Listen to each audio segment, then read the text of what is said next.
महाराष्ट्र नवनिर्माण सेनेचा पाडवा मेळावा यावर्षी देखील मोठ्या जय्यत तयारीमध्ये पार पडताना आपल्याला पाहायला मिळतोय। मी सध्या VIP गेटला आहे। या गेटची सध्याची जी सुरक्षा व्यवस्था आहे ती आपणच या ठिकाणी दाखवणार आहे। आपण पाहतोय या ठिकाणी स्थानिक पोलीस असतील, यासोबतच राज्य राखीचे दलाचे पोलीस जवान असतील आणि सिक्युरिटीज खाजगी बाउन्सर असतील, या सगळ्यांना या ठिकाणी तैनात करण्यात आल्याचं आपल्याला पाहायला मिळत आहे। आजच्या या मेळाव्याच्या निमित्तानं राज ठाकरे काय बोलतायत हे पाहणं महत्त्वाचं राहणार आहे। मागच्या काही दिवसात राज ठाकरेंनी ज्या पद्धतीने भूमिका घेतलेली आहे, स्पष्टपणाची भूमिका मांडलेली आहे आणि त्यामुळेच या मेळाव्याकडे देखील संपूर्ण महाराष्ट्राचं लक्ष लागल्याचं पाहायला मिळत आहे। समोरही आपण या ठिकाणचे स्थानिक पोलीस आपल्याला पाहायला मिळत आहेत।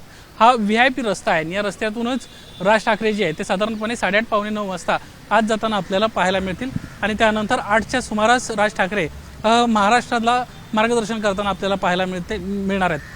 आगामी स्थानिक स्वराज्य संस्थांच्या निवडणुका आहेत आणि या निवडणुकांच्या पार्श्वभूमीवर राज ठाकरे आज काय भूमिका घेत आहेत, काय आपलं म्हणणं मांडत आहेत ते पाहणं महत्त्वाचं राहणार आहे। कारण यावरच आगामी काळातली महाराष्ट्र नवनिर्माण सेनेची जी रूपरेषा आहे, जी भूमिका आहे ती आपल्याला स्पष्ट होताना पाहायला मिळेल।